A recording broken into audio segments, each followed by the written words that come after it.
Hello, this is me, Russell Brand, on YouTube, introducing our entire free Luminary podcast with Eckhart Tolle. He's not called Eckhart, is he? I mean, there's enough people not sure how to pronounce the second bit. Tolle. I went with Tolle the whole time I was speaking to him. Eckhart Tolle.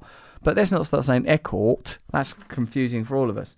So Eckhart Tolle is a spiritual teacher, you know that, right? And an author. He's introduced millions to the freedom of living in the present. I want to promote Eckhart's Conscious Manifestation online course. Starts on June the 25th at eckharttolle.com.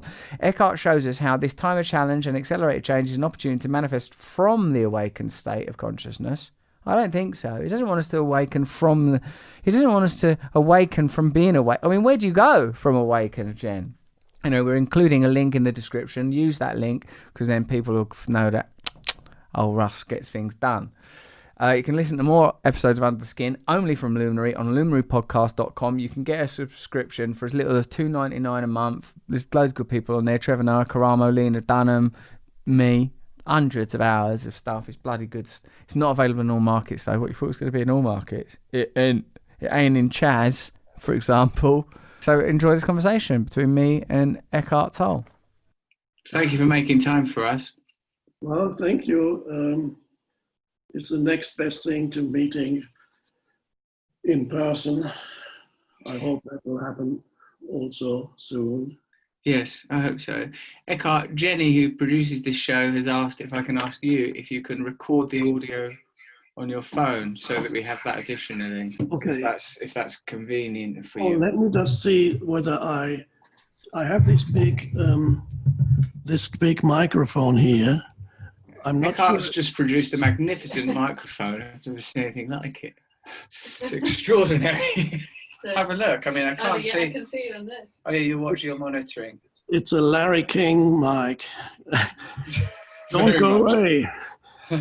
Stay tuned. We'll just take a short break. Is it operable or is it merely an icon? Because it is operable, but because I'm computer illiterate, I forgot to ask Brooke, who I was just talking to show me how to connect the mic. Where to go? Just a second. Well, when I asked Eckhart about whether or not he was recording on his phone, he produced such an enormous microphone, Jen, that the subject of recording on his phone was entirely obliterated. But I think it's good. Jenny, do you want to have a listen? This is Jenny Eckhart. Oh. Yeah, sounds good. It'd be good to get it on the phone as well, I think. Sound good enough? Yeah, it does sound good. If you don't want to record it on your phone, you certainly don't have to. I don't want to oblige you to undertake more technical tasks than you're comfortable with. I mean, you have already shown us that enormous mic. Shall I begin the podcast? I mean, we could use this. I mean, I think people would like seeing and hearing your reference to that ludicrous Larry King phallus that you were brandishing. Eckhart, ever since I've been doing this podcast, I've wanted to have you as a guest. So I'm very grateful to you for coming on. But also, isn't it extraordinary that that it's at this peculiar moment with the pandemic and with the how to describe what's happening in America, the reemergence of civil rights. What do you feel about this particular historic moment? Do you think that something significant is happening?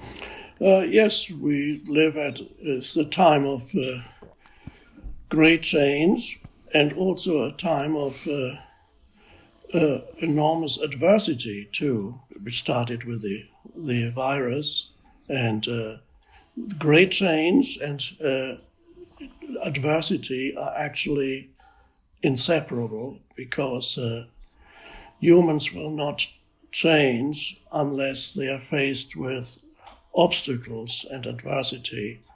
So I believe there's a connection between the coronavirus and this movement that just started now for racial equality and so on.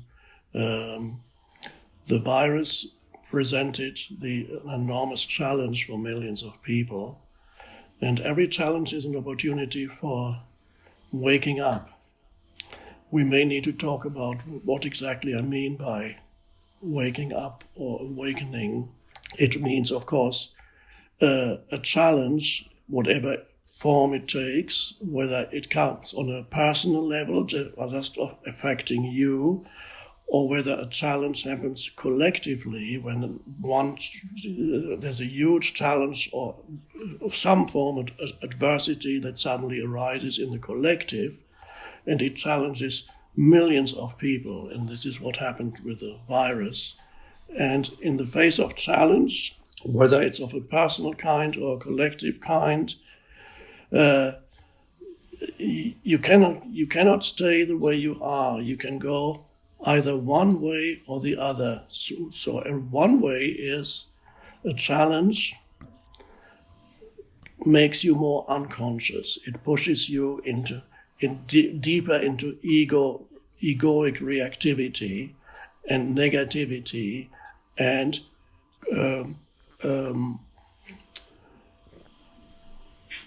conflict with other human beings becomes magnified. So one effect that a challenge can have on a human being is it can make him or her more unconscious, more reactive, more deeply entrenched in the egoic patterns. The other thing, on the other hand, a challenge can have the effect of forcing you to become more conscious. I have experienced it in my own life when faced with the challenges of life. Before I went through a kind of shift in consciousness when I was 29, whenever something bad happened around me, I would usually go into reactive mode and become very unhappy or angry or even more depressed than I was already. And so it's very important to realize that the importance of using the adversity that inevitably arises in everybody's life, often just on a personal level or on a collective level, to recognize that as an opportunity for becoming more conscious instead of less conscious, for awakening out of the egoic mind patterns. So maybe I should talk for a moment about what I actually mean by awakening. Yes, and what characterizes these egoic mind patterns. Those would be two areas to have further detail on. Now, the ego, which is a mind-made sense of self, a mind-made identity that consists of narratives, thoughts that you identify with. It's the earliest story about the rising of the ego is the myth of Narcissus. This is, of course, where the word narcissism comes from, and every ego is a kind of has very strong narcissistic elements to it. The story of Narcissus is there was a young man, very beautiful, in ancient Greece. And this young man, because that was a time before mirrors were invented and before we had the wonderful invention of selfies, he had never seen himself. And one day he looked into a pool of water and he saw his own reflection. And he was so fascinated by his own reflection. The story says that he fell in love with himself, but my interpretation is really that he became obsessed with himself, but not with himself, with the image of himself. And after that, he was no longer a happy person. There are various versions of that story, but his life didn't go well after that. So that, I believe, there's sometimes very deep wisdom embodied in mythology, in myth. It really, what it points to is the arising of the human ego, which is a kind of phantom self that you carry around, that you mistake for who you actually are. It consists of identifications with possessions, identification with your own body, including, of course, the color of your skin. It's part of your own body. Identification with things that you can do, abilities, things you know. Identification with all kinds of things. Now, what does it mean, identification with? It means you derive your sense of self from something that is not you. So let's say it's my car. And it could start for a little child who gets a toy car. And so the child is given a toy car, and that's the beginning of the ego, is the feeling of the child, this is mine. So there's a certain identification with the toy, a self-identification. So it enhances, because it only works if another child does not have that toy, then it really works. This is my car. So it enhances a certain sense of identity. And identity is something that humans desperately seek after meeting the needs of shelter and food and shelter. One could almost say the next thing after that is the psychological need in human beings for a sense of identity. They need to that, and the first thing that humans do, and you cannot, there's no preventing this. They seek an identity by identifying with this, that, or the other. Later, the adult may have a car and derives part of their sense of identity from having this car, but it only works because it's the ego is comparative, the image in your mind of who you are. It only works because other people don't have it. So imagine you have a Rolls Royce. I assume you don't, but imagine you have a Rolls Royce, and it enhances your sense of self. Every time you look at it, you sit in it, you are seen by other people. It enhances your identity, your sense of self. Now imagine a scenario where, let's say there's a kind of a twilight zone. Suddenly you wake up in a reality where every human being at the age of 20 is given the same Rolls Royce. Everybody drives exactly the same Rolls Royce. Suddenly it would no longer serve to enhance your identity, because you have nothing to compare itself to, because the ego needs, ultimately it seeks some kind of superiority. It compares itself to others in one way or another. It seeks some kind of superiority over others. It's an unconscious process. It wants to emphasize what I call your form identity. This is me. And this is a normal process. There's no point in wanting to stop it from happening. A child needs to go that way until finally an egoic sense of self is formed.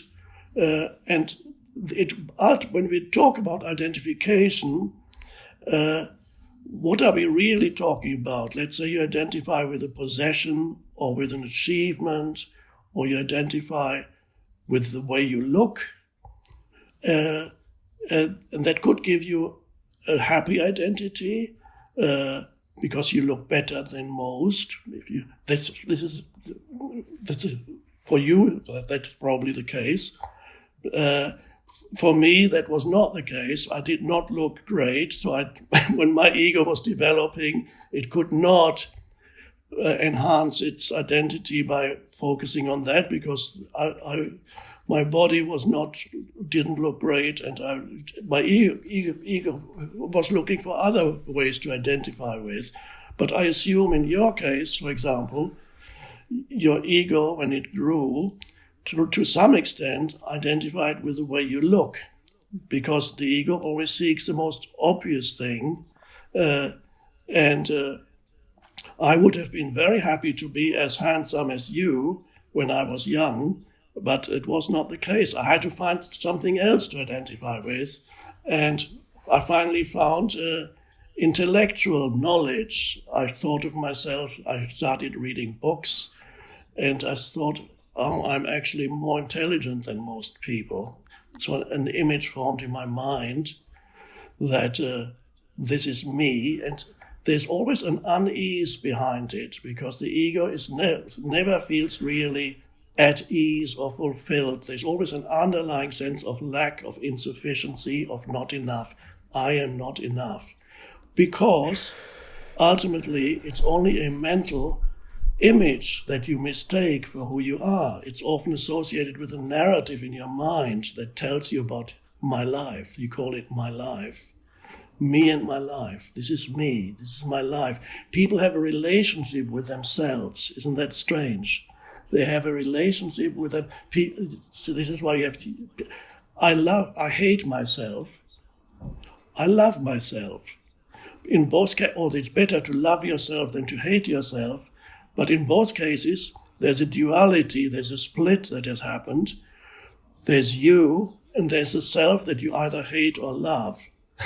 So the question is, if there is the self that you either hate or love, who are you? Who is the one that hates or loves that self? What is going on here?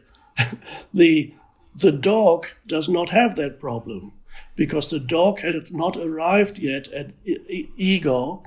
The dog has no self-image. The dog does not live, or your cat.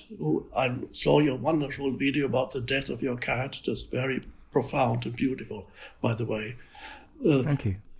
Your cat the animal does not yet have an ego, so the dog is itself. The dog has no problem with body image or self-esteem, because the dog is, and this is why most animals are more joyous than, less problematic than humans. They do not carry the weight of the self, what the Buddha called the self.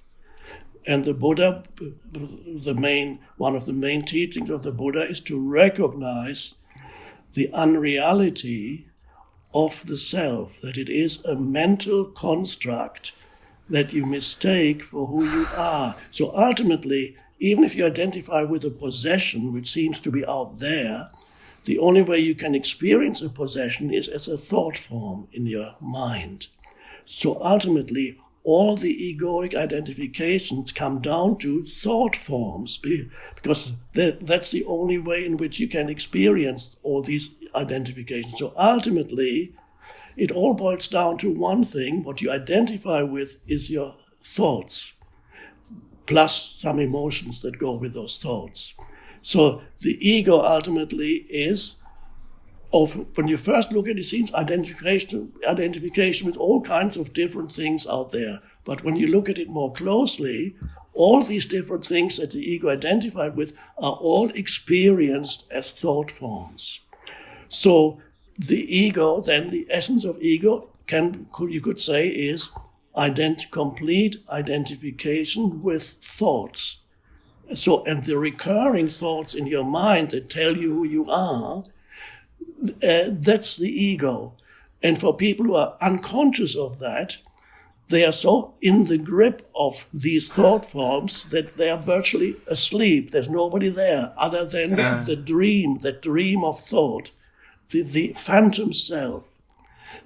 So waking up means to suddenly recognize that the thoughts that go through your head continuously, but also the emotions that reflect those thoughts, are not who you are. So even the first beginning of awakening, spiritual awakening, one could say, is to recognize that certain thoughts are continuously arising in your mind, and you, for a moment, you have stepped out of that, and you recognize it's a stepping back, one could say. Or before your consciousness, one could say, was completely absorbed by these continuously arising thought forms, and you couldn't You know how it is when people are in the grip of the stream of thinking that never stops except when you go to sleep. And you're hardly aware of your surroundings, and everything you see is you interpret through the screen of the conditioned mind, which is the ego. It's a very and this entity is ultimately a fiction, and so it is now coming back to adversity. When you're faced with some kind of adversity or challenge in your life, then the ego becomes very.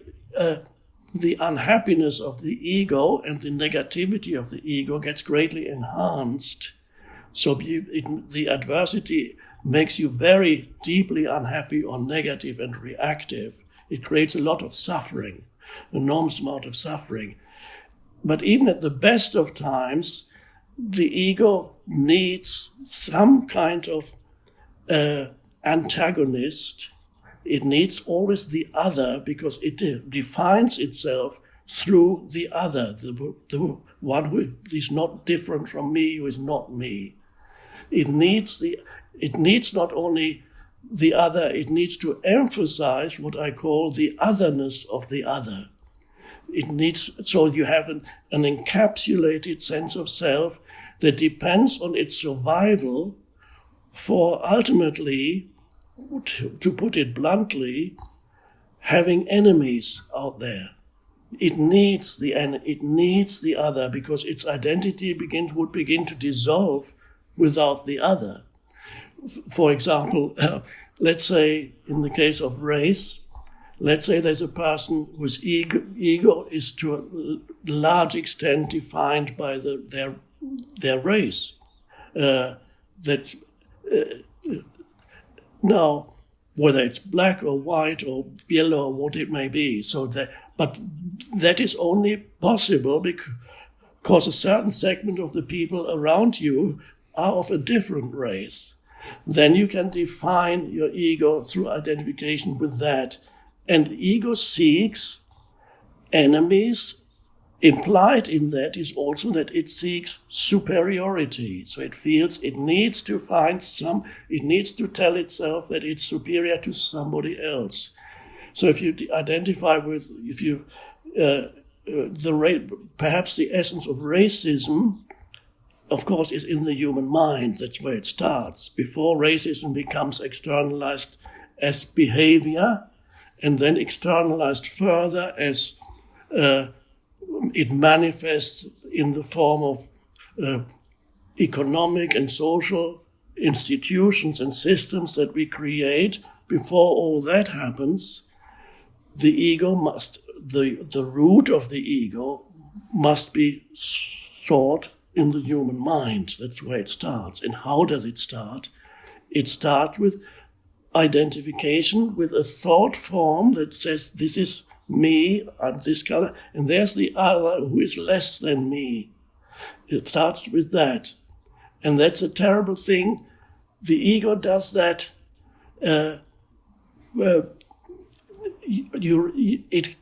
Whenever you do that, it's not just race. That's only one example. There are many other ways in which the ego does that. When a person who is totally in the grip of the ego cannot meet you. When you talk to this person or you come together, this person sees you through an image that he or she arises in their egoic mind that they have created for you. And very quickly they create an image.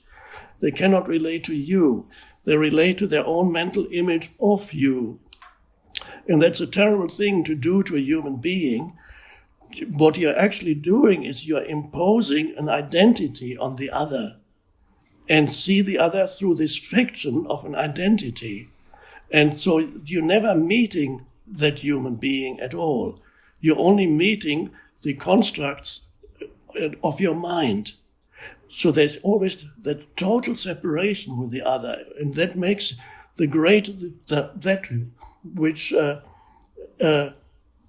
makes you truly a human being, these qualities like empathy, compassion, love, cannot arise when you're trapped in the egoic sense of self.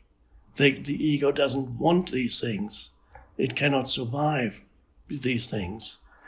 So it's a false sense of self that people live through, and the awakening can begin with realizing that you are not the thoughts that go through your mind. That's the beginning. Now, what has arisen at that moment? Awareness.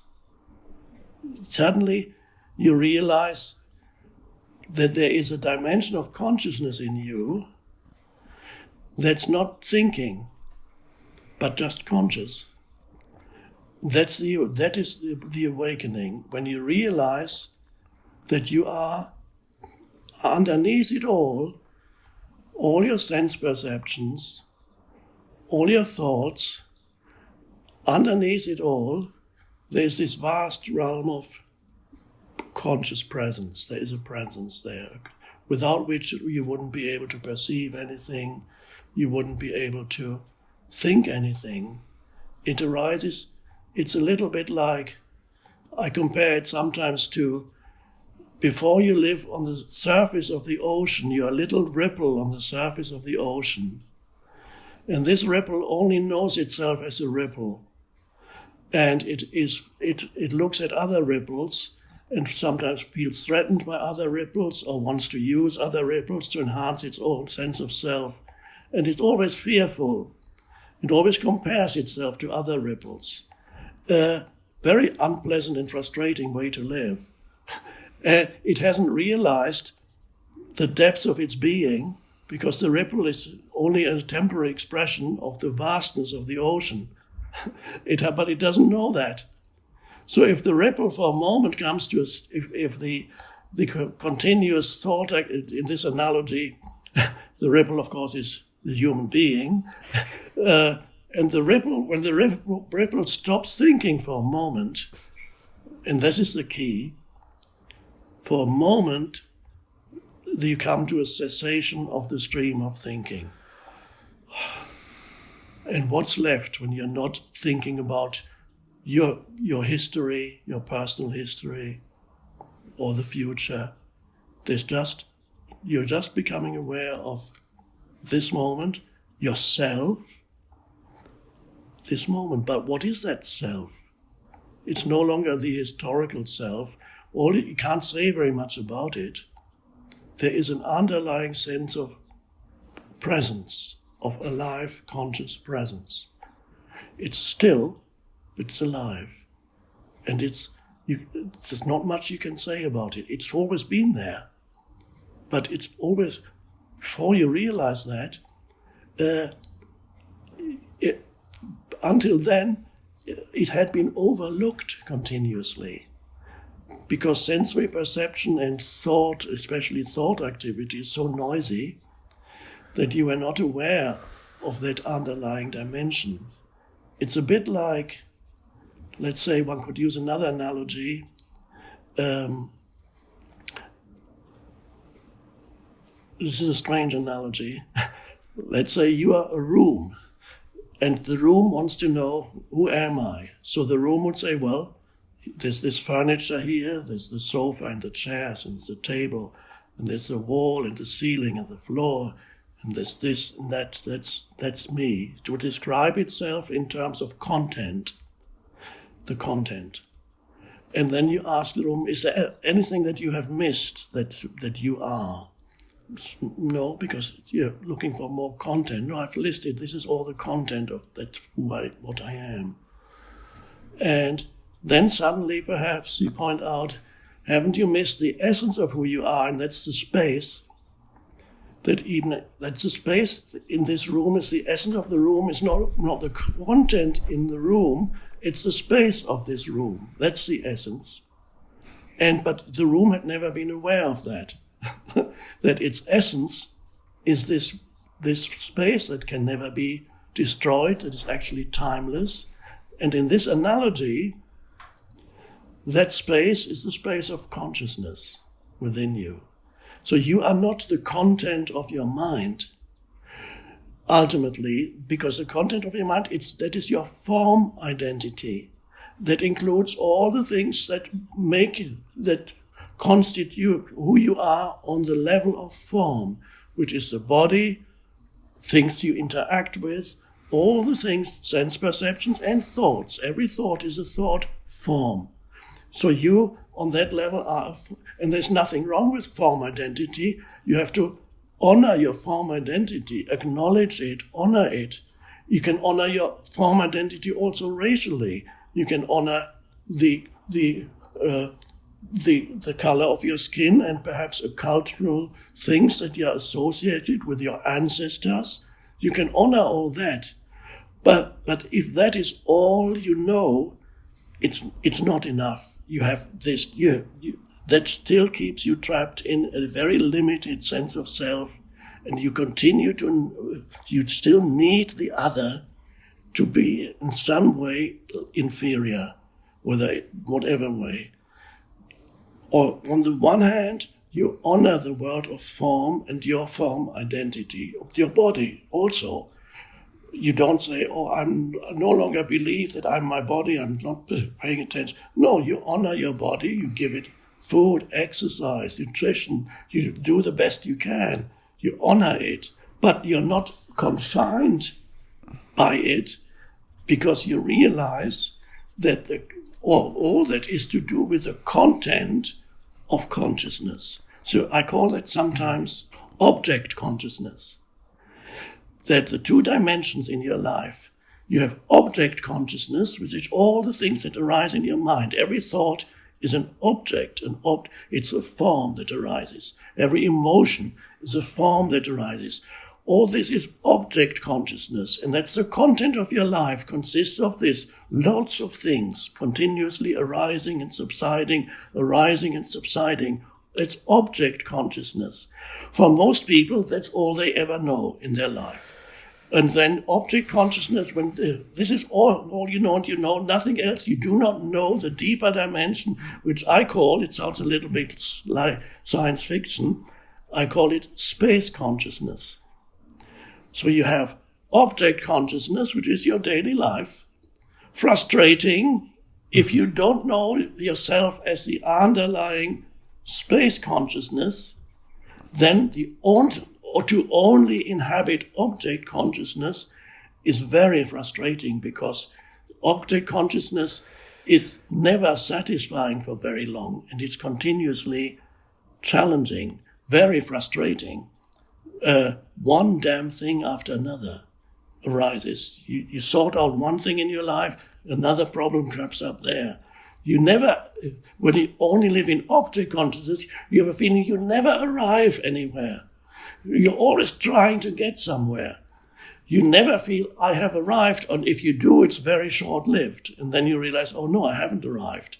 Whether it's fame or some kind of achievement or getting this or that, falling in love, I have arrived. No, you haven't.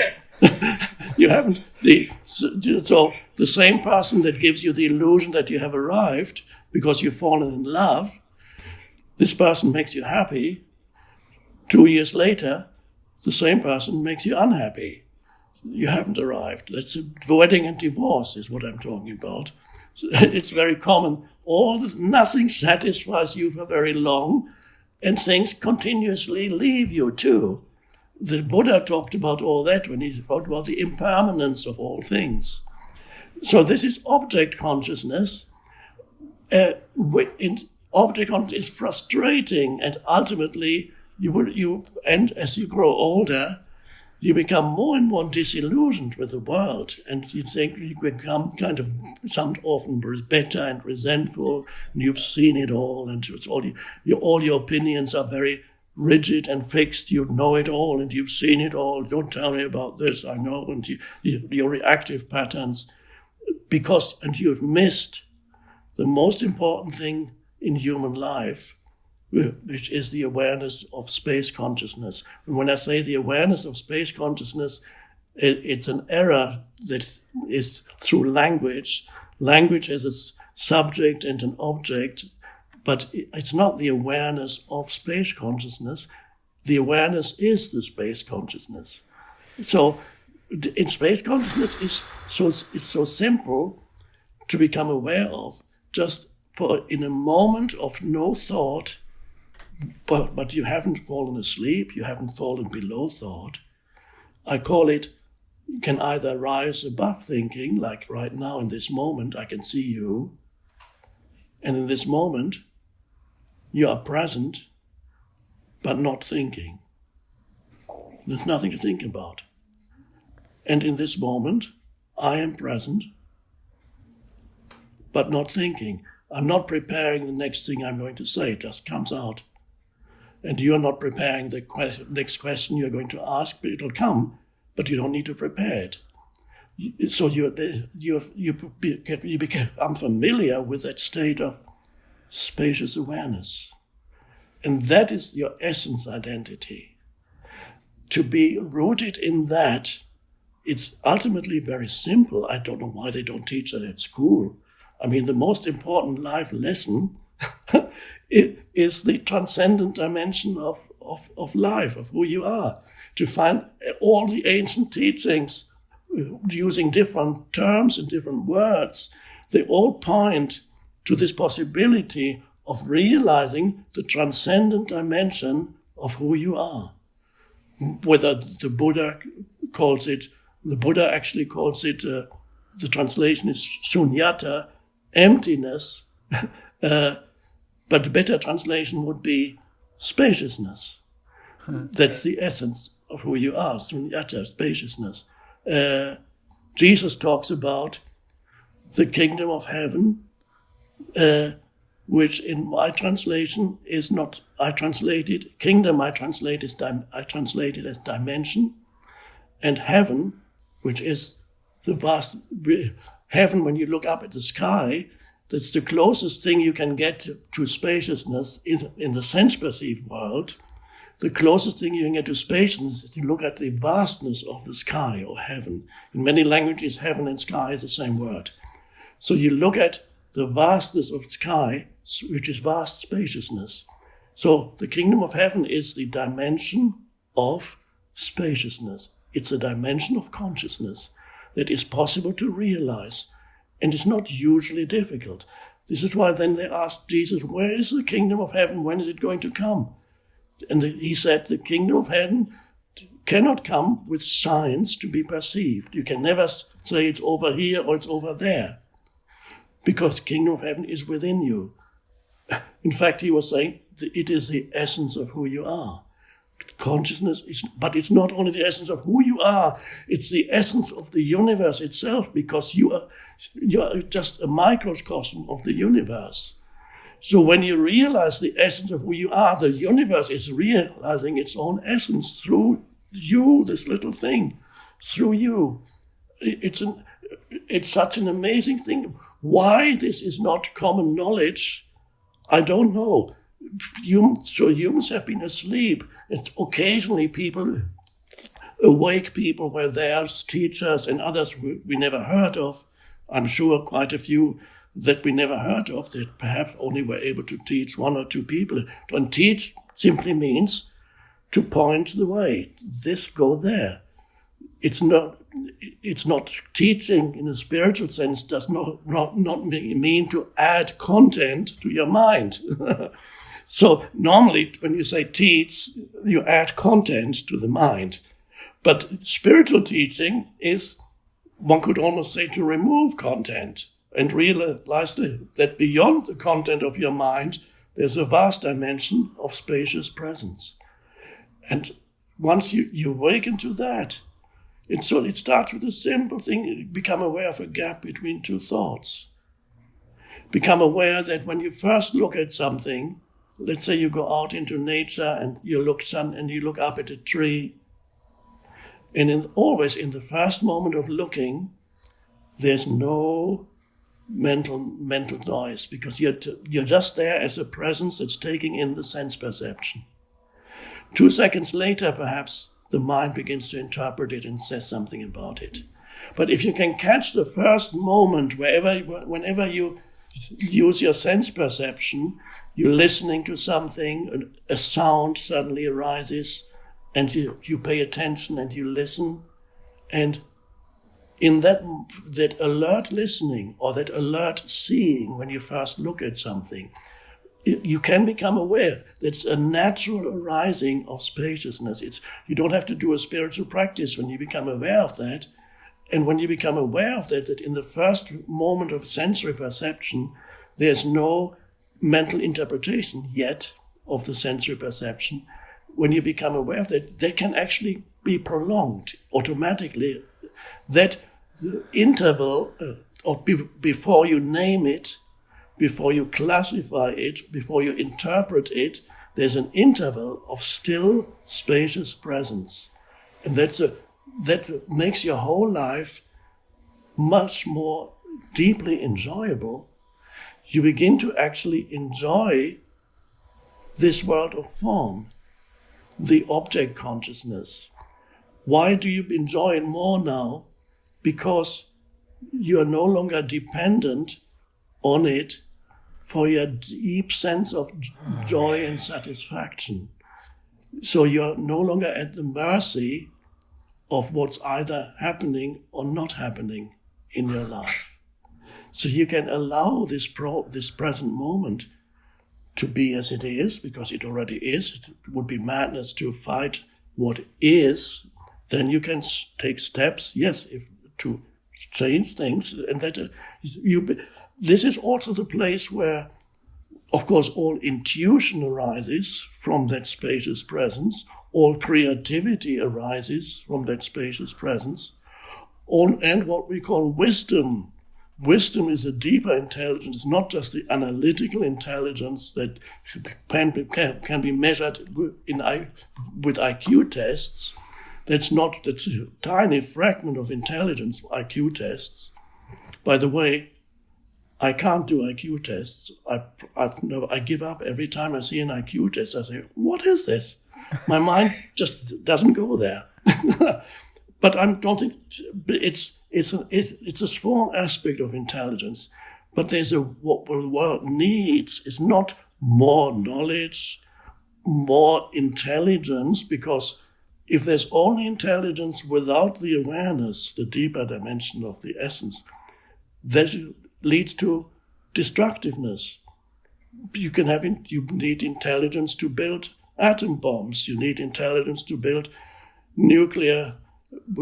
chemical weapons, the most absurd things. You need intelligence to do that, but there's no wisdom there. So, the world is full of intelligent people, but not much wisdom. And if that continues, and science, for example, is only a more focused way of the mind being applied. Science without wisdom, which is intelligence without wisdom, ultimately will lead to disaster. So this waking up is vital. It's not hugely difficult. I don't understand why. Well, anyway, maybe I do understand, because the gravitational pull of thousands of years of evolution and of the ego arising. So there's 1,000 of years that we carry around, and it's an amazing thing that there are human beings now. I believe there are more than ever human beings who are awakening. You are doing the work that you do is also an important part of that, because you're bringing consciousness to the world, and that's the one thing that the world desperately needs. And then let's. I don't know what's happening now, where it's going. You asked, when we started, you asked about the events that are happening now. And of course, the answer is they can either go into egoic channels, and then they create more havoc. But eventually that's fine too, because eventually that too will awaken you. It just means more suffering has to come first. Or it may be possible of people who want to bring about change, that they are more conscious. And I love it when I see people demonstrating peacefully. Is a wonderful thing. Just a peaceful demonstration is where people are, and a peaceful demonstration does not demonize other human beings. That's the important thing. If you start demonizing all groups of humans, for example, because that is ego, and it's satisfying. It's so satisfying to the ego. I can say, look at these. It inflates the ego.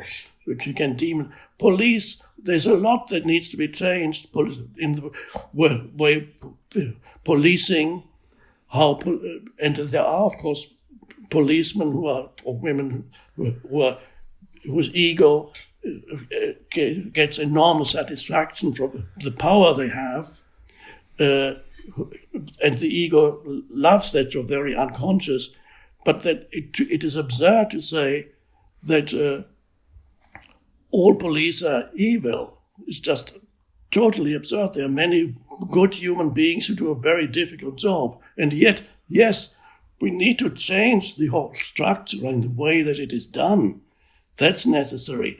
But then if we go further and then we go into another trap, which the egoic trap, and we go totally astray.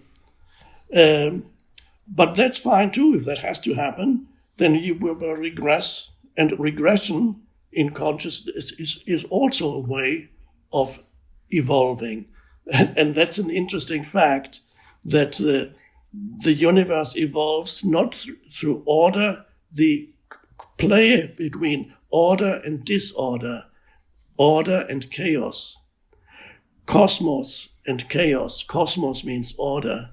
Chaos means disorder.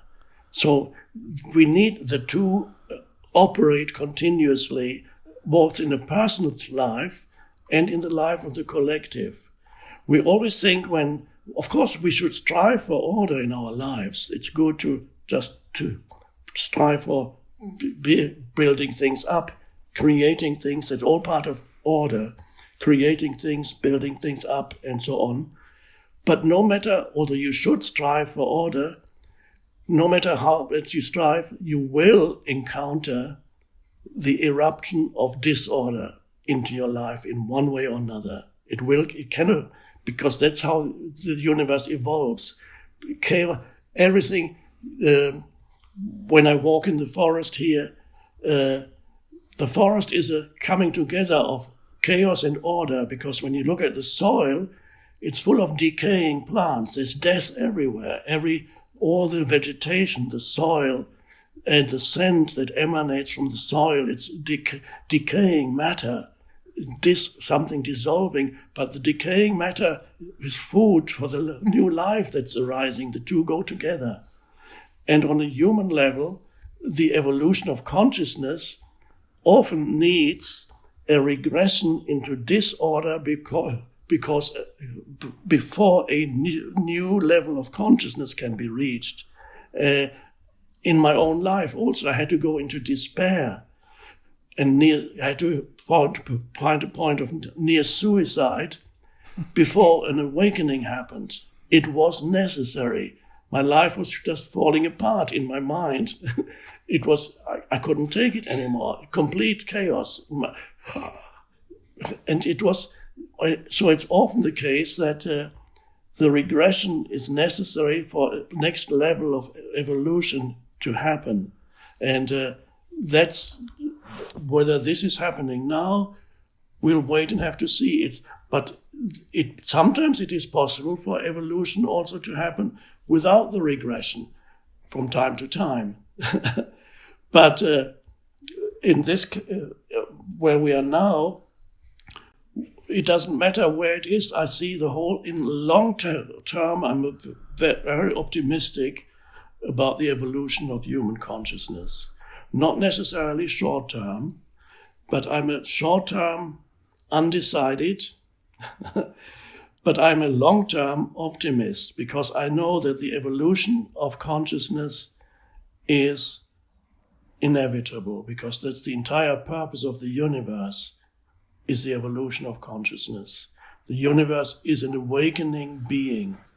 It is one being manifesting through countless forms of life. But every form of life, whether it's a person or an animal or a tree, every form of life is a temporary expression that the one underlying being has taken.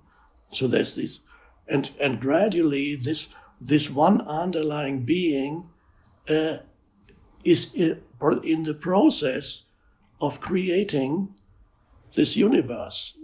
It would be wrong to believe that the creation of the world is already finished, or that the creation of humans is if humans are a finished product, it would be very sad. You'd ask, can't God do better than that? If that's different, but not humans. Humans they're an awakening species, and that's fine.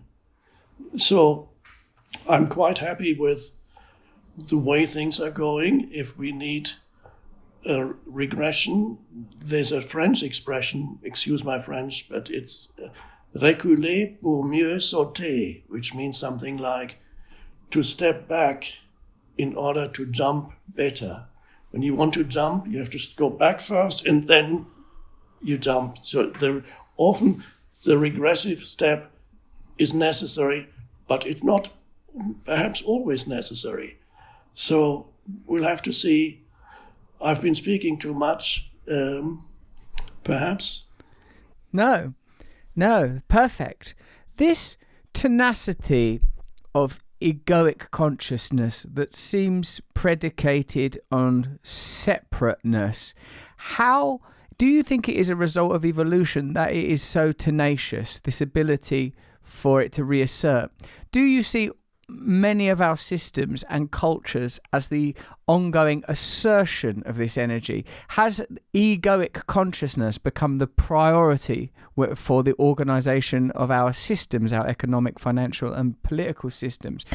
And also, when you said like that we seldom experience that awe, that awareness of the numinous, of the oneness, I feel perhaps there are many things, perhaps in sport and in creativity and then just in family, ordinary everyday life, where what is being pricked or plucked is that awareness for those moments of awe and beauty that you can just have with an animal or a friend or watching a football match or watching a film. I feel that that's when it reaches in beyond these thought forms, this object consciousness, and resonates within the space consciousness. Furthermore, Eckhart, if indeed we are part of this universal consciousnness expressing itself through multiple forms, how do we engage with that conceptually? Because I sometimes feel, well, there must be such power in that. There must be such power in this consciousness that, and indeed, it's kind of beyond my appreciation of time. You know, like time in oneness, there is no time. Like when you talked about the decaying forest floor, it's only decay from a utilitarian perspective. If I can't eat that anymore, but some other things can eat it, so it's only when you objectify it that it matters. So I suppose my feeling for a while has been, after a time of infatuation with politics, that unless there is a sort of a fundamental change on a level of our consciousness, then there can be no material change, because all things are an expression of the inner state. All cultures are, all systems are. How could they be otherwise? Does that mean that it's our job to simply focus on our own individual awakening? How do we activate this understanding that you're conveying? Well, you're exactly right. Just all the institutions and the systems that humans create must be a reflection of the collective consciousness, the general state of consciousness in humans. So the world that we create, the governments, the economic system, they're all, of course, created ultimately by the human ego. So as long as we are in the egoic state of consciousness, The external structures that we create are an expression or manifestation of that egoic state of consciousness, and will have all the characteristics of that state of consciousness. And that's absolutely true. Therefore, ultimately the real change must be within the individual human, and that awakening must be within. That is why my main focus is on the consciousness on human consciousness, which is ultimately the universal consciousness. That's my main focus. It does not mean, however, that humans necessarily would say, I'm not going to take any action in this world, and I'm not going to participate in interaction, in trying to create better structures or whatever it is, until I'm enlightened, or until I'm not completely awake, so I'm not going to participate. No, our challenge is as we participate, to stay as conscious as possible, so that we are not falling back into ego. But this only applies to humans who already know what I'm talking about, because they've had at least a glimpse within of what it is that these words point to. So you can participate, but you have to, everything you do has to be ultimately considered as a spiritual practice when you engage in talking to people, disseminating information, or even if you feel called upon to go on a protest march, so that you bring that presence into everything you do and say. And be very much aware that in any situation, the primary thing that matters is not the situation that you want to deal with or whatever you want to do. The primary thing is your state of consciousness at any given moment, which is the present moment. The primary thing, so to become aware of your state of consciousness while you're engaged in doing, speaking, doing, and sometimes often you might catch yourself and see you've fallen back into a reactive state. You may catch yourself falling back into a deeply negative state. And that's fine. Every time you notice that you're in ultimately a dysfunctional state of consciousness, that noticing is not dysfunctional. So when you notice that you have fallen back into ego, you're no longer in ego, because the awareness is suddenly there again. The people who are completely trapped in ego have no idea that they're trapped in ego. Because that means it's the same with people who are so-called insane or clinically insane. If you know that you're insane, you're not completely insane. It still may be difficult, but there's a knowing there. But if you're totally insane, you're totally in the grip of that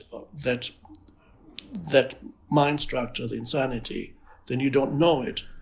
So we can engage with the world, but always realizing to be very alert. I think that's perhaps the key word.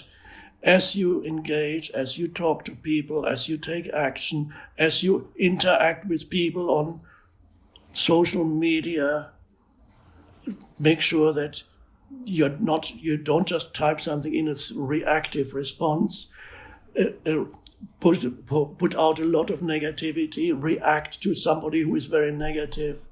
It's easy to be pulled into unconsciousness by other unconscious humans, very easy.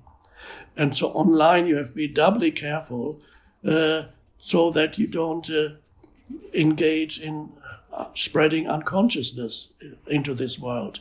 So the world is there was once a 19th century thinker, French thinker whose name escapes me, said, every nation has the government it deserves. There's a lot of truth in that. It's not just government, it's all the structures. What does it mean, it deserves? It means it's an expression of the underlying collective consciousness or unconsciousness. That's how humans... And the thing is, no human can display behavior that is beyond their level of consciousness. So when they do silly things or bad things or violent things, that at that moment, that is an expression of their level of consciousness. They couldn't have done it otherwise. They were just not. This is why Jesus on the cross says, "Forgive them, for they know not what they do." In modern terms, he would have said, "Forgive them, for they are completely unconscious." Yes. They are in the grip of certain energy movements, which is thoughts and emotions. They are in the grip of certain underlying energy movements, and they're not even there. They're asleep.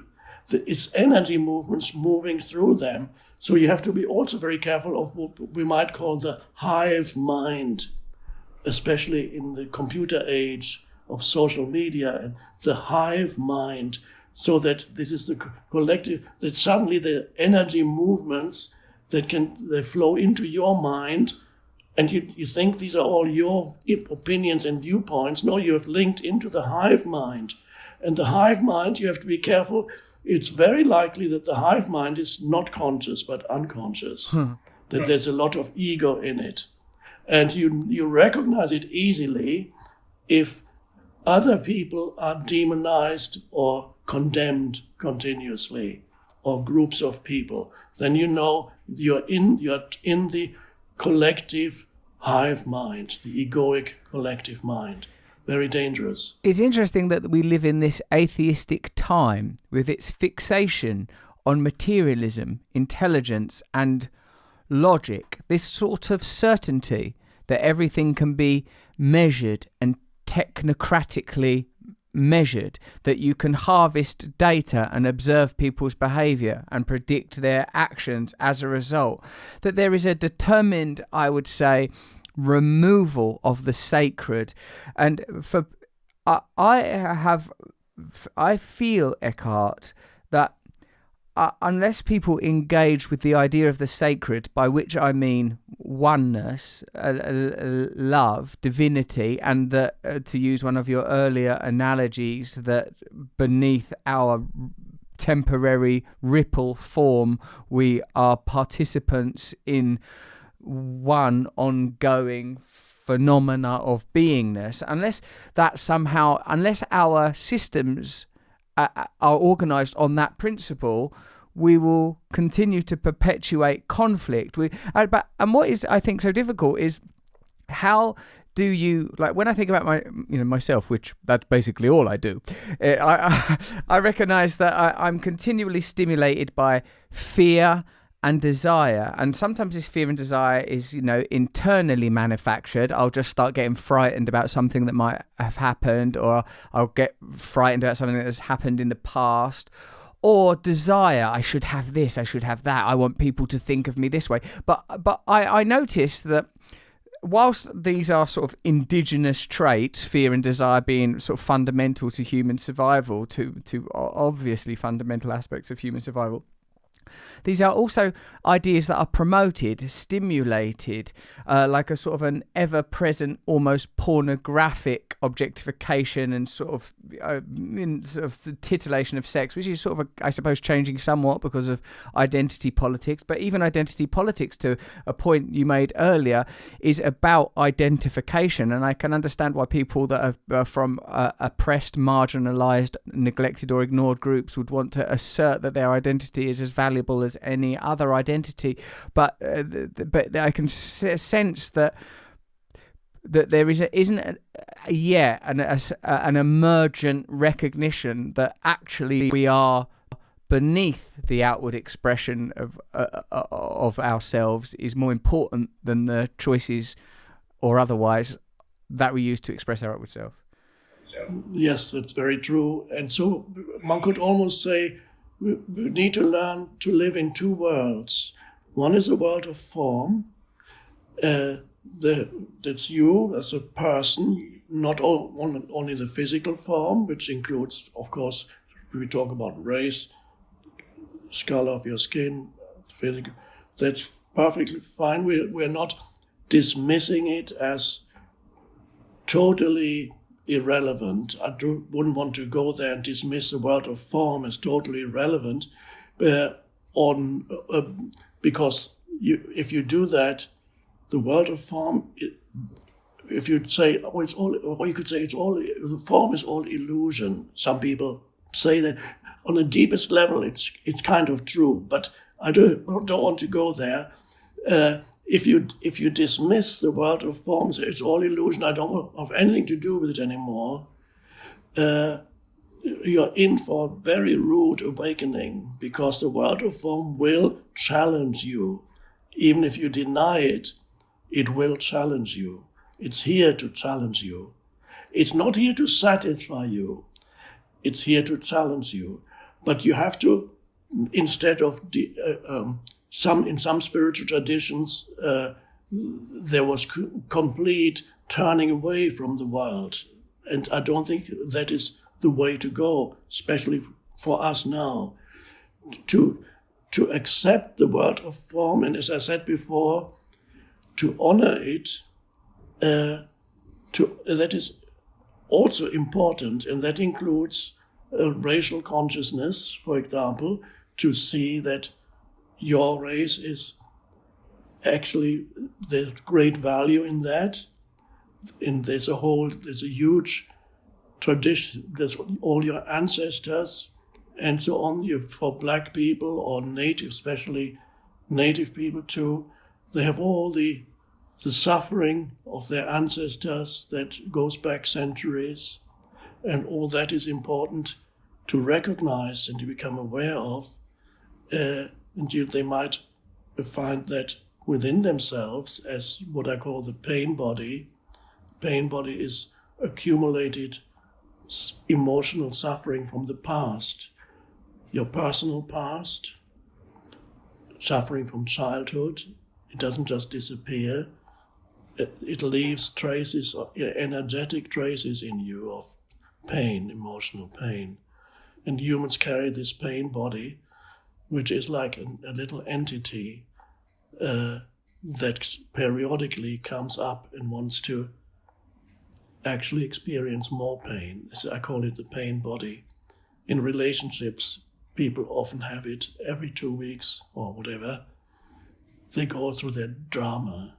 The pain body overreacts to something because this energy field of emotional pain that lives in you, almost autonomous kind of, a little being, not happy. It's suffering from the past, emotion, it lives in you. And of course, that wants to come up periodically because it needs more suffering to feed on. In personal relationship, it does it through drama. It presses the other person's buttons. It wants an emotional reaction. It wants the drama. And once it's in it, it wants it to continue. And that goes on for a while until it's absorbed enough energy it's the same energy frequency, one could say, that its own being is this energy frequency of pain and drama and unhappiness. That's a personal pain body. It can feed on your mind too. The emotion rises up into your mind and then controls your thinking. And so when you're not aware of it, the pain body is the emotional aspect of ego, a very destructive emotional aspect of ego. When you're not aware of it, it becomes part of your ego. When it amplifies what you think, then your thinking becomes deeply negative, either about yourself, about life in general, about other people or groups of people, whatever, about God. It's very negative. So your thinking is controlled by emotion from the past. Another aspect of the pain body is the collective aspect. It's not just personal. Every country has a certain energy field, which is the collective pain that has accumulated in the energy field of that country, the psychic energy field of the country. Some countries have a much heavier pain body than others. If you're sensitive, you can feel it when you arrive in a country. You step out of the plane. Well, nowadays you don't fly anymore, but anyway. You step out and you can already feel, sometimes it's a heaviness in the energy field. countries like Germany and Russia have a fairly heavy pain body. I can always feel that when I arrive first, because there's been a lot of suffering in those countries, enormous suffering on a collective scale, both suffering self-generated and also suffering that has come from elsewhere. In the case of Russia, the suffering created by first the Tsarist regime, then the Russian Revolution, and the horrible communist regime, then the invasion of Russia through Germany, and incredible suffering of millions and millions, dreadful, and the suffering inflicted by communism on Russian people, millions and millions died. Germany, everybody knows the suffering that's self-generated in part. Germans, the Holocaust, the wars, and so on. So there's suffering in the energy field. In Russia, I was in Russia, but the suffering often means that there's a greater readiness for spiritual awakening. I saw in Russia, for example, I went to Russia a couple of years ago to give a talk. There's an enormous longing for spiritual awakening because they know the suffering, they can feel the suffering. I've never been to Russia before. It's the biggest talk I ever gave in Moscow, 6,000 people. Never been there before. And in Russia, I could see when you walk in the streets or go into a shop, people very rarely laugh, smile. You have to be serious. The first couple of days, I smiled a lot, and people looked at me as I was insane. And then on the third day, I said, okay, I'm going to just be serious too. And then I got a compliment a couple of times. People said to me, oh, you look Russian. So I was fitting in. I didn't smile anymore. But that in the Russian soul, the Russian collective, was enormous longing for spiritual awakening. So often it's the case that people, or in countries where the pain body is heavy, those people are also very often at a greater point of readiness than somebody in whom the pain body is still relatively light. Because you are continuously experiencing suffering that's generated by your pain, whether it's personal or collective. Interesting, even in countries like Canada and the United States, in many ways they're very similar culturally and so on. When I drive across the border from United States into Canada, or the other way, and the landscape is the same, everything is the same, and yet the moment you cross the border, when you go into Canada, you feel more of a lightness, a bit more. You can suddenly breathe, take a sigh of it's a more gentle energy field. When you drive back into the United States, a more nervous energy field. It depends where in the States you are. Such a huge country. There are different energy fields in the States, of course, many different energy fields. But as a whole, there's a much more nervous energy field. But of course, it's also more dynamic. So that's another aspect of it. Do you think these energy fields are a reflection of culture and human activity, or do you believe that the land itself, almost the geology and geography, might have character that comes through places? That, the subject of psychogeography, there's a place in London, Eckhart, where near Tottenham Court Road, the area of St Giles. This place was when there was the gin epidemic of the 18th century in London. This was where all the gin houses were. And then when I was a drug addict, 300 or 400 years later, like that was where you would, like, the last resort. If you can't get heroin anywhere else, that is the place you go.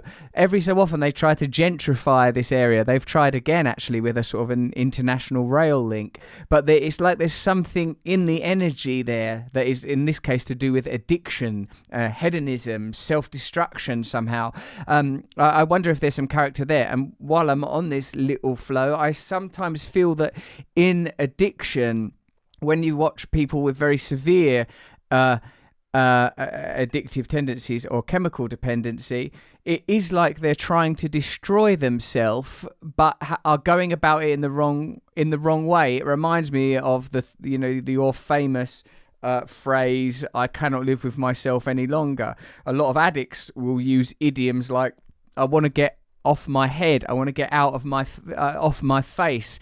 I can't stand myself." People are trying to escape from themselves. It's like the impulse is a spiritual impulse, but there is no culture, no mechanic, no teaching, no tradition to guide them. Very true. So there is often in addiction, could also be alcoholism, there's an unconscious longing to be free of yourself, of the self.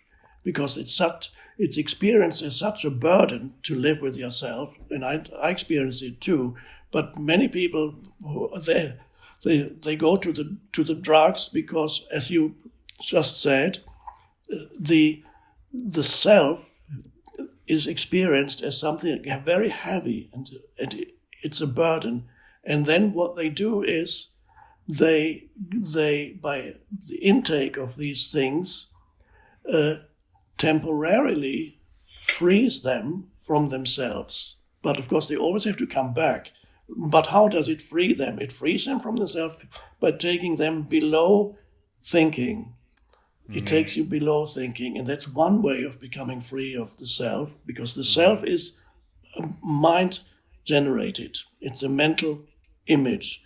If you go below thinking, it gives you temporary relief.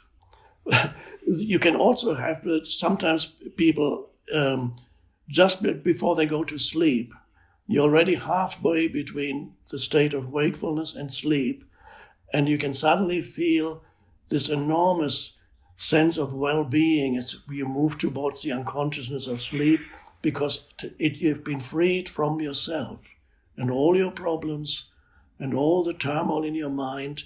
You're so tired that you don't remember the turmoil of your mind anymore. So you're falling below. This is one way of becoming free of thinking, is to fall below thinking. But that is not the way for humanity is not destined to regress to a pre-egoic state, to a pre-thinking state. That's a wonderful state for animals and nature to be in. But for us humans, our destiny is to rise above thinking. Doesn't mean we don't think anymore, but we transcend thinking in the sense that we are no longer trapped in the movement of our mind. We rise above it. We experience awareness, that is alertness without thinking when we want to.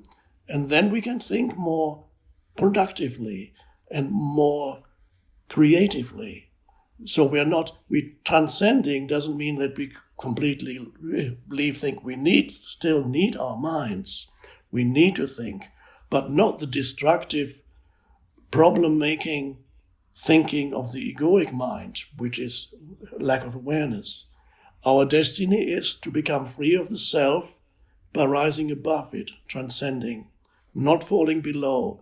So, but it's sometimes people who are spiritual, ready for spiritual awakening, and they go the wrong way. They feel the heaviness of the self, but nobody has taught them that it is possible to rise above instead of having to fall below thinking, before the thinking mind. So our destiny is to rise above. And then we don't need all those things anymore that take us below the thinking mind. I tried a few drugs because sometimes, some years ago, people ask me questions sometimes. So I thought, in order to answer the questions about drugs, I need to try some, because what can I say if I've never taken them?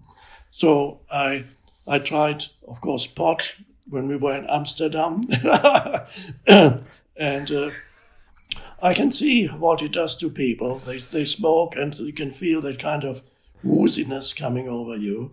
And then I saw it was good to experience it.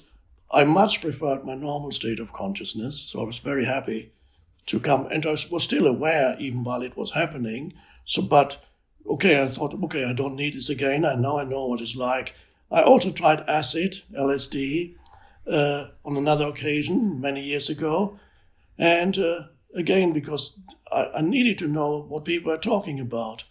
And what I experienced was an enormous amplification, for example, of sensory perception, as if everything was shouting at you. Every sense is enormously amplified. The sense of smell, of touch, visual things. I was looking at the wall, and the wall was alive. It was throbbing. The wall went boom, boom, boom. And everything, the water had a certain smell to it. Everything was amplified. The world was shouting at me.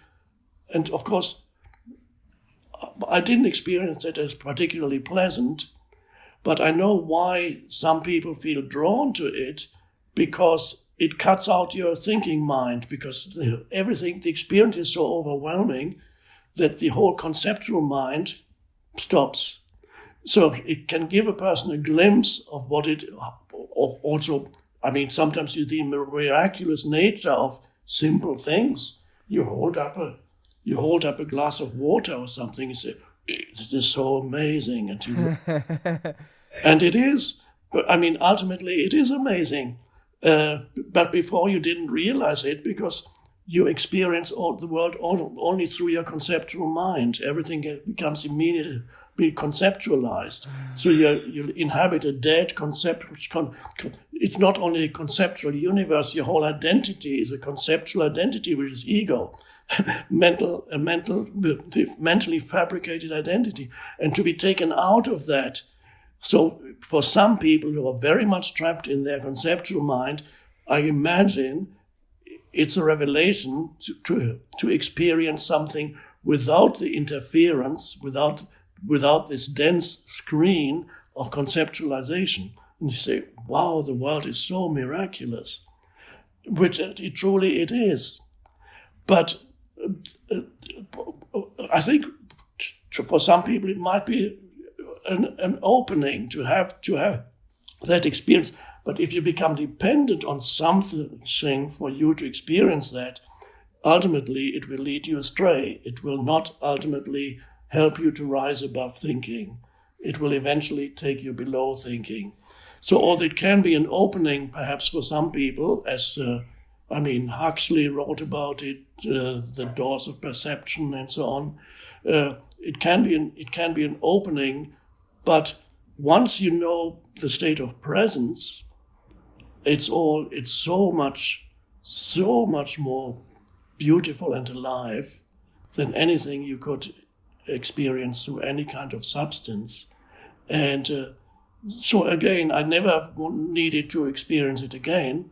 But now at least I can answer questions when people ask me, is LSD like this or that? I say something about it. With some natural psychedelics, which I have not experienced actually, I just took LSD when I was younger, people talk less about the heightened sensory experience and more about the dissolution of the self. And in cases of some psychedelics, a real engaged experience with an other entity, often personified, elsewhere feeling like a spirit of nature. And as a person in recovery, I don't drink or use drugs one day at a time. When I hear these descriptions, I feel like the excitement and attraction that I feel, I believe is a kind of mobilization of my own intuitive knowledge that there is a God, that there are other frequencies of consciousness that are operating, that it's possible for us to experience. And indeed, when you talked about like that sensitivity and intuitive awareness of the character of land and different countries and places having pain bodies and frequencies, I can see that if you're, because I've, all the time while you're speaking, I'm aware that I find it really hard to not think. My mind is very, very busy. I need to be sort of quite particular. I know from speaking to you before that you don't meditate, you just remain continually present. It's not like you go off for 20 minutes or half an hour or anything like that. And I feel that obviously you had, a kind of very stark epiphany that seemed like, one day you were this person and the next day you were another person. And the awareness behind the person, I suppose, to use your terminology and your own explanation. But like for me, I do sometimes experience transcendence awareness. During this conversation I have, when I focus very much on what you're saying, I feel free and I'm completely present in the moment. But I have always had this tendency to return to carnality, always had this tendency to return to wanting, always had this tendency to return to caring about what other people think about me and if I've got enough status. I seem to have a lot of this, whatever it is that weds people to materialism and to the conceptual mind. It feels strong in me. What do I do about that? Well, you don't really need to do anything, because if you attempt to get rid of something that you observe, then you very often give it more energy. If you fight something, you give it more energy. That's why, for example, the war against drugs didn't work. The war against anything doesn't work. So to be as much aware as you can, even as a desire arises, for whatever it may be, to be aware that there is a desire arising and just be there as the observing presence. Mm. For some people, for example, that's probably not the case with you. Some people are addicted to food intake in order to fill some gaping void that they experience or to dull the pain that they experience. And they find themselves already munching something and they didn't even know how it got into their mouth because the movement was unconscious. If you can observe a desire, if it's food or if it's drink, desire arising to go to the fridge and get out the chocolate cake, so you feel the desire rising, that's already an enormous gain in consciousness if you can feel the desire rising instead of just being the desire. So if you can feel it and instead of condemning yourself for it, I would sometimes recommend to have a little gap before you do what the desire wants you to do. Have a little gap. Let's say the desire says, I've had a tough day, because sometimes desires are associated with mental explanations that to justify what you're going to do. For example, it says, well, that's the only thing that still, I'm not going to renounce drink because it's the only pleasure I've left in life. I deserve it. Everything else has been taken from me. It's the only thing that I have. For example, kind of justification. Or says, okay, I've had a tough day again. I deserve a treat. I'm going to have that chocolate cake. That's fine. So if you can observe, not only the desire can exist on a purely energetic level as a longing, a pull, it can also at the same time exist on the level of verbalization in the mind. It could justify why you deserve it, why you need it, why you want it. And if you can observe that and just delay it to a couple of minutes before you actually do it, instead of wanting to completely suppress it, give it a couple of minutes or so to simply observe the energy behind that desire, or to observe what your mind is saying, to just be with it. That increases your consciousness, your awareness grows through it. And even perhaps it's still so strong that you still do it, but at least there's still an awareness there. You're no longer totally in the grip, and then not fall into the mistake of condemning yourself afterwards, because that's ego too. If you condemn yourself, as you see, I'm not good enough, you can't, because, self-talk, many people have self-talk in there. They talk to themselves. Either they say I or they say you. They have two people that argue with each other. So it says, so why can't you see all your spiritual practice is useless? You can't do it. You always fall back to the same. You're no good. And then the other one says, yeah, but I can't help it. I deserve a little bit of pleasure. What's left? It's all the mind talking. Can you be aware of that? And if that awareness grows, then you use all these opportunities for just a bit of bring into some awareness. And gradually the force of the desire will diminish if you bring more awareness in. And then there's a space around it. It's no longer all-consuming.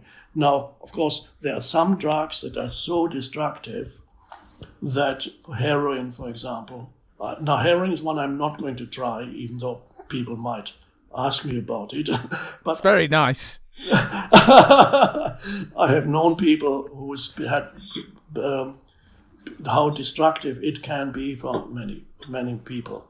Where the question is whether that that awareness is there in a human being already, whether that's not something that you can just bring about. It's almost like grace to have a minimum of awareness that suddenly is in you. And perhaps it comes through suffering for many people. Eventually, it brings you to an awareness. I've met many people in my retreats and talks who have come through what's it called, AA, Alcoholics Anonymous. That has been an opening for many people into the spiritual dimension. And so then retrospectively, you can say you can even become thankful for your addiction, because if eventually it leads you to an awakening, then retrospectively, the addictioning actually was a good thing.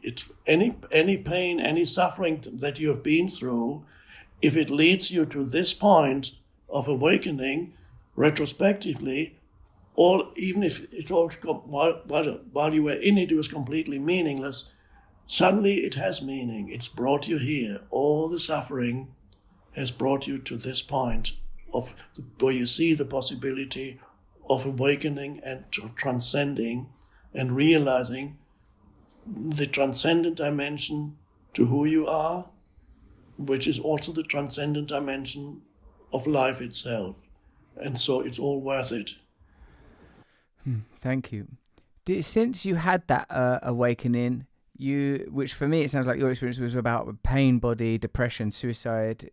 Do you not feel it? Like, when was the last time that you had to be aware of desire or fear rising up in yourself? And if it isn't very often, how do you consume culture? How do you participate in a culture that, for me, as we've discussed, is a manifestation of that kind of egoic consciousness and continually tries to sort of attach nodes onto you to electrify you into fear and desire? What happens? When do you experience it? Do you ever experience it, the original phenomena?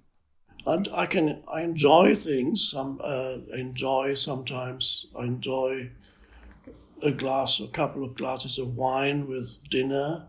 Do I have a desire? I suppose it could be called a desire. I would be, if I didn't have it, it would be fine too. So it's not I don't really have much desire for anything. My favorite, sometimes people ask me, what do you do for fun? I say, fun. Actually, my most enjoyable moments are the times when I'm not doing anything at all. I just enjoy the being of this moment. It could be contemplative. Sometimes I just sit here and look out of the window at the trees. I look at the sky. I breathe. I look at items of furniture, and it's just so peaceful and wonderful, everything around me. And and I could sit here for some half an hour or an hour it is so beautiful. I suppose that's my fun. What's not what usually would be called fun, but to feel the being. Now, being is another word for what we're talking about. To feel ultimately, so it's not just what you see when you're contemplative. We contemplate things. Contemplate, by the way, is related to temple. It's sacred. There's something sacred to it. Contemplation. So if real contemplation, there's something sacred, because you mentioned the word sacred earlier, which is a word that you hear very rarely in the modern world. I haven't heard the word sacred on CNN recently or in the New York Times. Sacred is a rare word because most people have no idea what you're talking about. But sacred is a very important dimension. It's an aspect of exactly what we are pointing to here. So when you contemplate the world around you and in its beingness, the trees, but even so-called inanimate objects are actually like sometimes to just, you touch them, they're there in their simple beingness.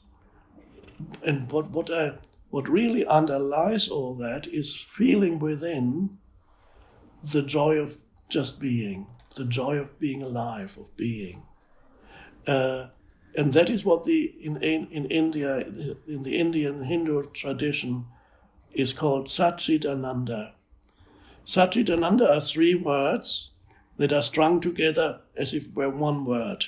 Sat means being, Chit means consciousness, and Ananda means bliss.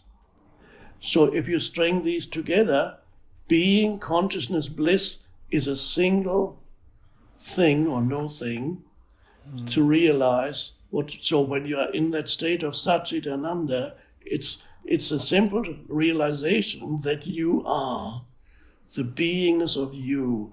But when I say you, it goes far beyond what you think of yourself as a person. You have transcended who you are as a person, because your personal history is totally irrelevant. You can whether you sit on your private jet or in a prison cell, you can sense Satchitananda within yourself. But it's more likely that you will sense it in the prison cell than in your private jet. More likely. Oh, wow. So that is the deepest joy. I find the deepest joy then in the beingness, beingness. So because we could divide again what we are talking about, the two dimensions, we could use the terms doing and being. These are the two aspects of life. The doing is to do with, because time is needed to do anything. You need future to do anything. You need time comes in. You're active. All thinking is doing. When you think, you're doing something. You're doing the thinking. Well, you're not, in many cases, you are not doing the thinking, but the thinking is done for you. It possesses you. You don't, people say, I think. They don't think. In most cases, when there's no awareness, thinking happens to you. You're not thinking. The mind has a life of its own. In the same way that you wouldn't say, I'm beating my heart. The heartbeat is happening to you. But this is also true in the absence of awareness. You are just possessed by the thinking mind. It does what it wants to do, and you think you are it. So that's an aside. So the doing, thinking is doing also. The doing dimension, there's always the next thing that you need to be concerned with. What do I do now? What do we do next? Some people, doing is all they know. Again, same thing we talked before. Families, if you go to families, children, have you done your homework? Have you done, now do this, brush your teeth, do that. The only way they relate to their children is through some kind of, either they say stop doing it or do it. So that's all there ever is, and there's something so vitally missing, and that's the being dimension. To be able to look at your child, to be able to listen to your child, to give them your complete attention, but not conceptually, but in that spacious awareness, to look at the child, to recognize their beingness. But that is only possible if you recognize your own beingness, and then you recognize the child's. Now, the children, they know when that is not there in the family, in the home, in the family, they realize unconsciously that something is missing, because you only operate on the level of doing. And then as they grow up and then they reach 13 years old, often they become more and more unhappy. Many children these days become more and more unhappy. And even before that age, many children have attention deficit syndrome, whatever it's called, restlessness. And of course, yes, something has to do also with the continuous use of electronic devices, iPads and all that stuff. Yes, that has something to do with it too. But there's also the lack of the being dimension in the home environment, in the parents, because ultimately the child has never been recognized. That's for who they are in the depths of their being. All interaction has been taking place on the level of doing, which is the level of mind. Of course, they're all well-meaning parents because they want to do the right thing for their children. but no matter how much doing you do in wanting to do the right thing for your child, no doing is ever enough if you neglect the dimension of being. So that's essential. The two worlds, we need to have one foot in the world of doing and one foot in the world of being. Most of the world that we know is lost in the doing dimension, which means the transcendent, ultimately the sacred, the transcendent dimension is missing. And that's why a society needs to survive, needs some access to the transcendent dimension to give people. In traditional religion, yes, traditional religion has been 90% mind stuff, 90% egoic also, identification with belief structures, ideologies, making others wrong, all ego, we are right, you are wrong, all ego power, 90%. But there's always, it's kind of arbitrary figure, 10%, it's still provided, 10% is a very small opening into the transcendent.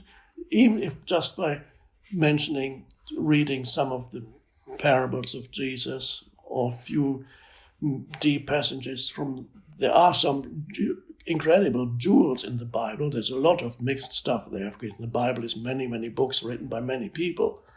So there are some great spiritual jewels here and there. And then there's a lot of cultural stuff too. That's cultural, very limited understanding.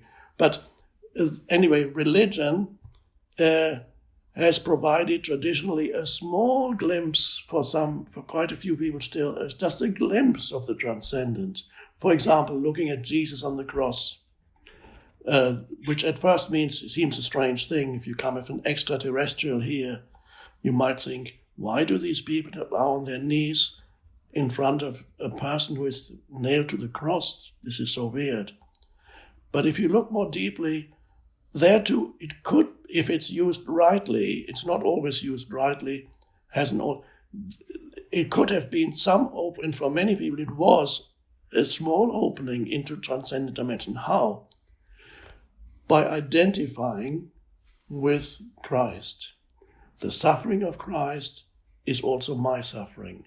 We are going through this suffering, and it gets you to a point of surrender or acceptance of what is, the isness. And that's an opening into the transcendent dimension. Any point of acceptance, even accepting the unacceptable in the present moment, doesn't mean if action is possible, you take action. But in this moment, you accept, especially if death approaches or you're very sick, all this, you suffer greatly, enormous loss in your life. Humans, millions of humans continuously have experienced these things. There are points when only surrender is a possibility for you to be free of suffering. And you look at the image of Jesus. What does it point to? It points to join these. St. Paul talked about that too. The suffering of Christ is my suffering. So you, through identifying with the archetypal figure, one could say Christ is the archetypal human, and it shows what is possible because it's Christ is nailed to the cross, but the cross, which is a torture instrument, so he is nailed to the torture instrument, but the cross has a double meaning. The cross is also a symbol for the divine. So sometimes you see just the cross. The cross is a symbol for the divine. The cross is a torture instrument also. And you bring the two together, which shows that one important portal, a very important portal, and traditionally for most humans, into the transcendent dimension is suffering and the acceptance of suffering. And that way, traditional religion, not the ideology of it, but this direct experience, has traditionally offered a portal into the transcendent, and that for many people has disappeared now. So in many countries, traditional religion is kind of become quite meaningless. But that's just so it has taken away from humans that, so there many humans are at an intermediate stage now that has been taken away from them or has dissolved. They can no longer believe in, which is understandable, they cannot believe in the mythology anymore, that's all that. But they haven't yet found access to the transcendent dimensions through another way, which of course is spiritual teaching comes in, but many humans have not yet had contact with any spiritual teaching. So we can now go beyond needing to, if religion does not work anymore for a human being, which started with Nietzsche, when Nietzsche said God is dead, of course he meant that the God that we created in our minds, that's so the access to the transcendent. It's very important to have that in your life. If you don't have that transcendent dimension, then life is just a veil of tears and frustrating. And that is suffering. Buddha said, dukkha, suffering. All life is suffering. Dukkha, wherever you go, whatever you do, you will find dukkha, which is translated as suffering. Other translations are unsatisfactoriness, insufficiency, misery, or just plain unhappiness. That's dukkha. Wherever you go, whatever you do, you will find dukkha. That sounds very negative, but the other part of his teaching is, in his own words, he said, I show you suffering and the end of suffering. Meaning, I show you how you create suffering by your unconsciousness with the self, which is a fiction.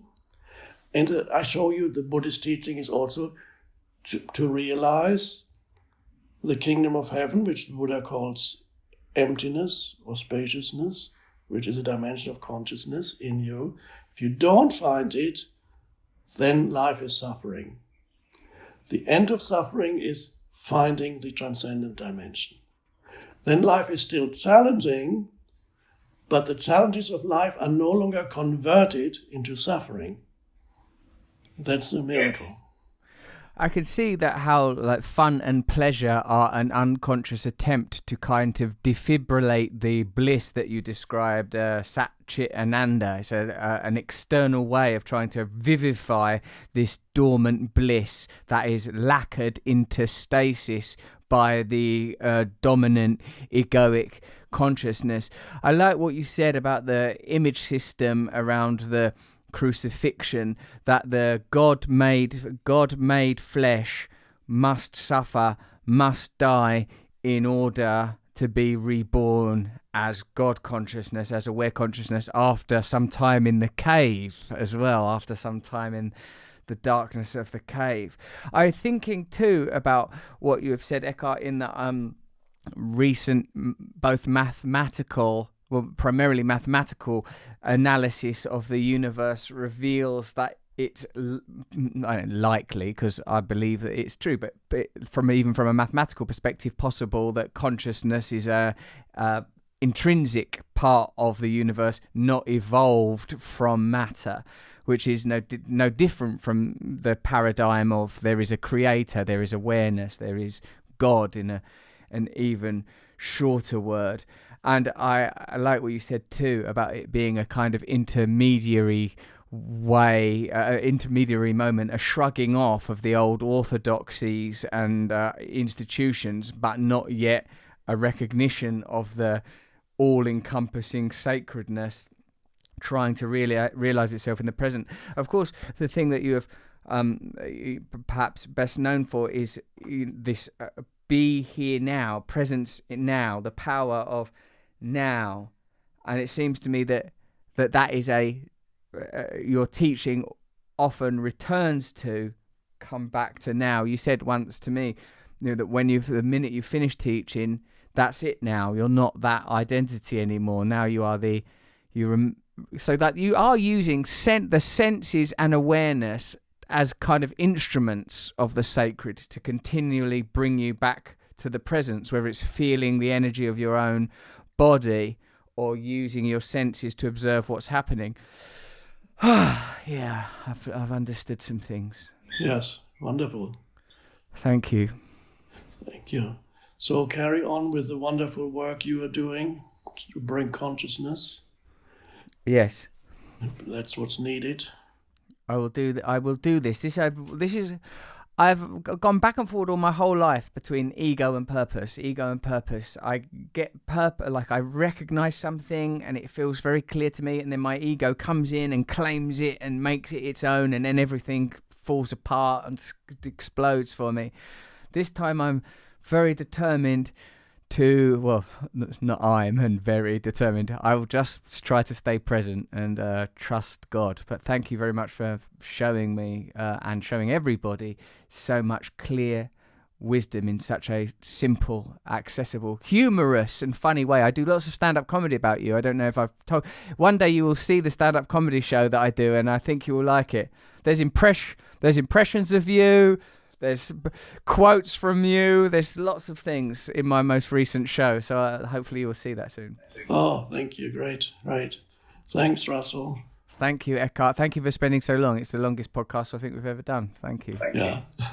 Well, wasn't that fantastic? I've learned a lot of life lessons there. Mostly just shut up and let Eckhart Tolle talk. I've created a pie chart of how much I was talking. It's represented by this little mouse poo in the corner here. The rest of it, that's Eckhart Tolle. What would you want other than Eckhart Tolle dispensing cosmic wisdom at an incredible rate? Go over to luminarypodcast.com to get more of these podcasts. All right, ta-ta, bye.